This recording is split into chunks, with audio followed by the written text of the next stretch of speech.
You are now watching history's greatest enigmas. Stick around for riddles and mysteries as we journey through time together. We start our story with a riddle. I was warm and safe, a fragile shelter, protecting 9 souls from the deadly cold.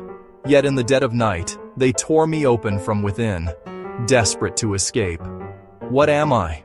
Watch until the end of our journey to uncover the answer and the terrifying events that led to it. The year was 1959. The Soviet Union was in the midst of the Khrushchev thaw, a period of relative liberalization and immense national pride, fueled by triumphs in science and exploration.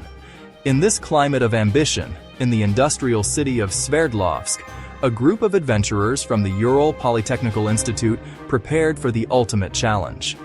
The institute was a crucible of engineering talent, but it also fostered a robust culture of outdoor sports. Its hiking club was renowned, producing some of the most capable and resilient young mountaineers in the region. For them, the vast ancient Ural Mountains were both a backyard and a proving ground. This expedition was to be their masterpiece. Their leader was 23-year-old Igor Dyatlov, a gifted radio engineering student known for his meticulous planning and quiet confidence. He designed a route that was both breathtaking and brutal, a 16-day, 300-kilometer trek through the remote northern Urals, culminating in an ascent of Otterton Mountain. In the language of the local Mansai people, Otterton's name meant, "Don't go there." It was a warning the group would tragically fail to heed. This was a Grade 3 winter expedition, the highest classification for difficulty in the Soviet system. It was more than a trip. It was a final exam in the wilderness, a test of skill and endurance that, if completed, would elevate them to the prestigious rank of Master of Sport. This journey was meant to be their pinnacle achievement. Their equipment, by modern standards, was rudimentary. They carried heavy canvas backpacks, wore traditional felt boots, and relied on bulky wooden skis. Their shelter was a single, large canvas tent, custom-stitched by the members themselves, designed to house all 10 of them. But what they lacked in advanced gear, they more than made up for in experience and camaraderie. Joining Dyatlov was a team of his peers, students and recent graduates, all skilled skiers and seasoned winter campers. 10 in total set out from Sverdlovsk by train on January 23rd, their faces beaming with anticipation and photographs, unaware of the horrifying fate that awaited them. After days of travel by train and truck, they reached Vijay, the last inhabited settlement on their route. From here, it was pure wilderness. But before they even truly began, the group's number shrank from 10 to 9. At this last outpost, one member, Yuri Yudin, was forced to turn back. A flare-up of chronic sciatica caused him debilitating pain. It was a heartbreaking moment for him, a decision that would haunt him for the rest of his days, but one that ultimately saved his life. He bid his friends farewell, leaving 9 to venture into the wild. The initial days of the trek were challenging but filled with optimism. Their diaries and photographs, later recovered, paint a picture of high spirits and profound respect for their surroundings. They describe the serene, almost magical beauty of the snow-laden taiga forests and the rhythmic, grueling physical exertion of breaking trail through deep snow. One entry reads, "The weather is excellent. The temperature is -17. We are cheerfully walking. A path is being laid." They were a well-oiled machine, a testament to their training and friendship. Each member had a role. They worked together seamlessly, setting up their large communal tent each night, gathering firewood and sharing hearty meals around a small portable stove that was their only source of warmth. The mood was light. They sang songs, debated philosophy, and even published a satirical camp newspaper they called The Evening Otortin. By January 31st, after days of following a frozen river valley, they reached the edge of the highland forests and the base of the mountains. Here, at the tree line, they made a strategic decision. To lighten their packs for the difficult final ascent up the mountain, they would build a supply depot, a cache known as a la base. They carefully stored surplus food and equipment, intending to retrieve it on their return journey in a few days. They fully expected to return. On the morning of February 1st, they left the relative shelter of the trees and began their ascent onto the shoulder of the mountain, known to the Mansi as Kholat Syakhl, the Mountain of the Dead. Their plan was to cross the pass and make camp on the other side, in a more protected area. But the weather, which had been their ally, turned against them. A blizzard moved in, a churning mass of wind and snow that swept across the exposed slope. Visibility dropped to near zero, and the temperature plummeted. Disoriented by the whiteout conditions, they lost their bearings. Instead of traversing the slope to cross the pass, their path shows they began to drift west, climbing higher up the exposed mountainside, away from their intended route and away from the safety of the forest. Every meter gained took them further into danger. Faced with a rising storm, fading light, and exhausted team members, Igor Dyatlov made a fateful and highly unusual decision. Standard mountaineering practice would have been to retreat to the tree line for shelter. Instead, he ordered them to make camp right there, on the open, unprotected slope of the mountain, fully exposed to the fury of the Arctic wind. It was a choice that has baffled investigators for decades. Inside the tent, a sense of routine must have taken over, a small pocket of order amidst the chaos outside. Their final photograph, recovered weeks later, shows them preparing a simple dinner. They seem calm, perhaps tired, but in good spirits. It is a mundane, ordinary moment. A final, fleeting image of normalcy before an unimaginable terror descended upon them, compelling them to commit an act of sheer desperation that would seal their fate and create a mystery for the ages. The group was scheduled to send a telegram on February 12th, a simple, pre-arranged signal to the university sports club that the expedition was proceeding as planned. That date came and went with no word. At first, there was little concern. Delays were common in the unforgiving Ural Mountains, and Igor Dyatlov was known for pushing his team to their limits. A few extra days were considered normal. But as the days continued to pass, the silence from the mountains grew heavier. By February 20th, with the group's scheduled return to the village of Vizay now overdue, the quiet unease back home had curdled into palpable fear. The families of the hikers, their patience exhausted, began to exert immense pressure on the UPI Sports Club and local authorities. They demanded action. They demanded a search. On February 20th, the authorities finally relented. The first official search parties were organized, a massive undertaking coordinated by the military. Civilian planes and helicopters were dispatched, their pilots tasked with the near impossible, scanning thousands of square kilometers of the vast monochrome landscape for any sign of 9 missing people. From the air, the sheer scale of the wilderness was terrifying. The mountains seemed to swallow everything. On the ground, volunteer teams composed of fellow students and experienced mountaineers began the grueling work of retracing the hikers' presumed path. They battled deep snow, biting winds, and the crushing psychological weight of the task. For 6 agonizing days, their efforts yielded nothing but frozen emptiness. The vastness of the landscape was overwhelming, and hope began to fade with each passing hour. Then, on the afternoon of February 26th, a search pilot named Mikhail Sharavin spotted something unnatural against the white slope of Kholat Syakhl, a dark shape, nearly buried in snow. It was the Dyatlov group's tent. But it was not a shelter. It was a scene of destruction. The fabric was viciously sliced and torn open from the inside. Inside, searchers found a scene of frozen, inexplicable chaos. All the hikers' valuable gear, their boots, warm clothing, axes, and provisions, had been left behind. A map and the group's route documents lay neatly folded. It was as if the occupants had fled in a sudden blind panic, abandoning everything they needed to survive. Leading away from the ruined tent, a trail of footprints descended the slope. Investigators counted 8 or 9 distinct sets, a silent testament to the group's desperate flight. Some prints were made by socks, others by bare feet. In the brutal -30°C temperatures, this was a self-inflicted death sentence.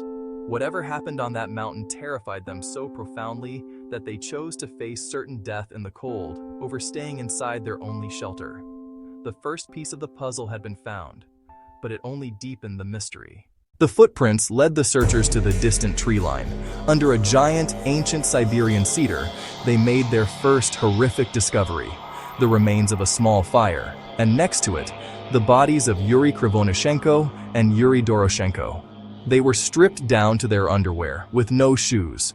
Their hands were scraped raw, and branches high on the tree were broken, as if they had frantically tried to climb, perhaps to escape some unseen threat, or to spot the tent. Continuing the search, they found 3 more bodies: Igor Dyatlov, Zenaida Kolmogorova, and Rustem Slobodin.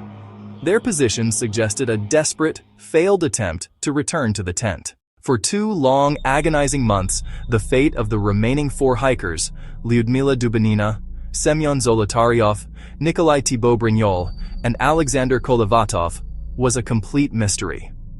As the Ural Mountains held their breath under a thick blanket of winter, search parties combed the desolate slopes of Kholat Syakhl, finding nothing.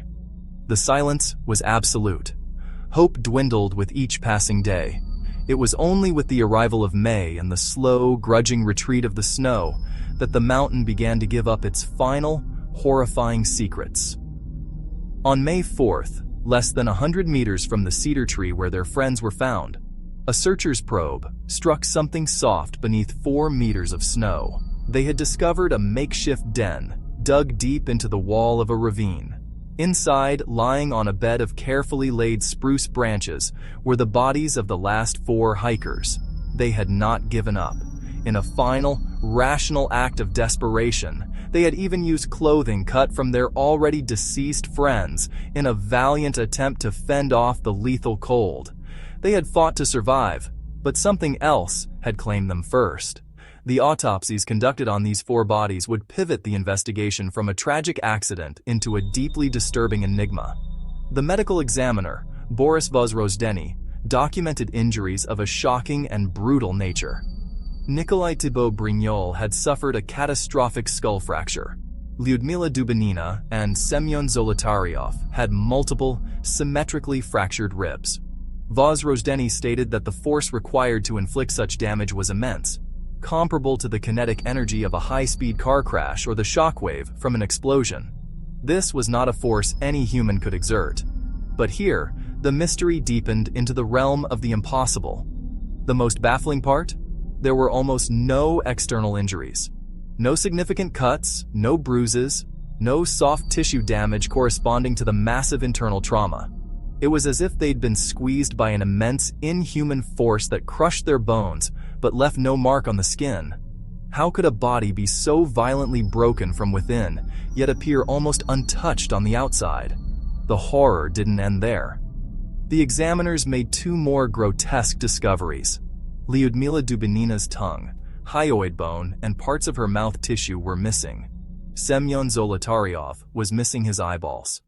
While some have argued this could be the result of natural decomposition and scavenging by small animals in the watery den, the precise and contained nature of the injuries has always fueled darker speculation.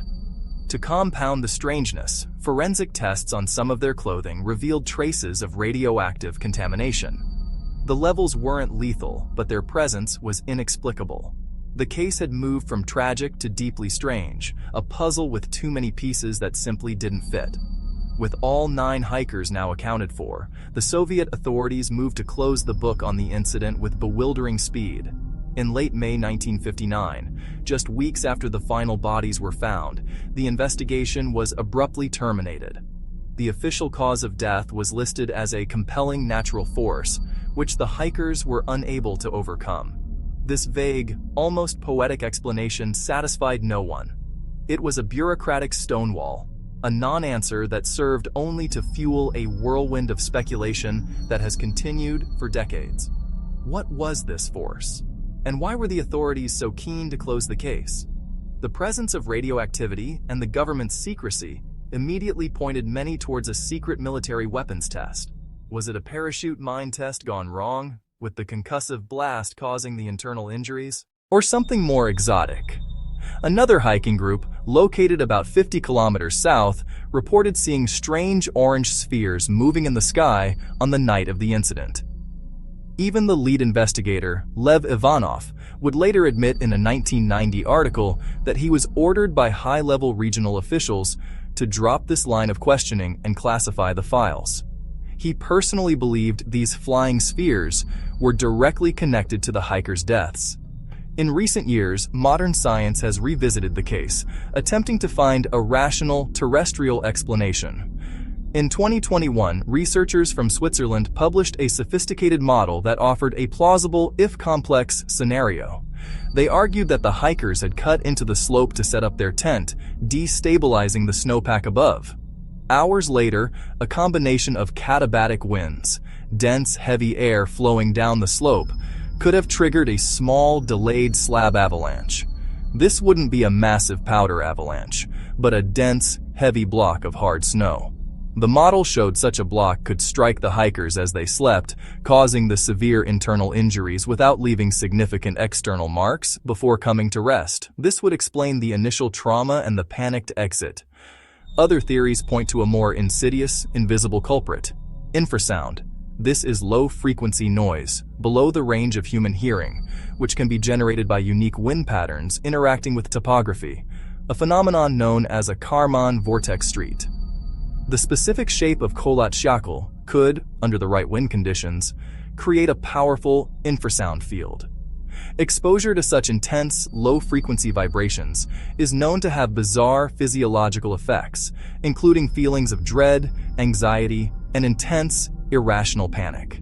Could this explain why a group of experienced hikers would suddenly be gripped by a terror so profound that they would flee their only shelter into a fatal blizzard? At the beginning of our story, we posed a riddle, a question that sits at the very heart of this enduring mystery.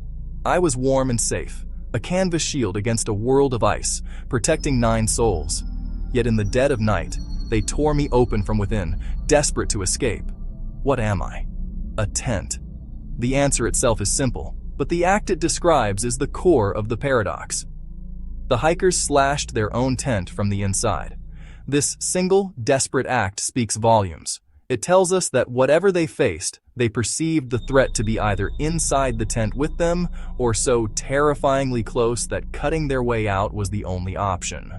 They chose to face the certainty of -30-degree temperatures, with little to no protective clothing over the horror they perceived in that moment. The answer is simple, but the reason behind the act is a labyrinth of possibilities, a mystery that has endured for over 60 years. Whether it was a slab avalanche, a secret weapon, a wave of infrasound, or something else entirely, the story of the Dyatlov Pass incident refuses to be neatly resolved. It remains a chilling testament to the unknown, a narrative that resists simple explanation. The ghosts of the Dyatlov group remain on that mountain, their story etched into the landscape itself. Their silent screams seem to echo in the howling wind, forever asking the one question that we, even with all our modern science and hindsight, still cannot definitively answer. Why? Why did they run? What were they running from? The mountain keeps its secrets, and the final truth may have died with them, lost in the snows of 1959. We conclude our journey into the past for now. Make sure to like and subscribe to get notified for history's greatest enigmas.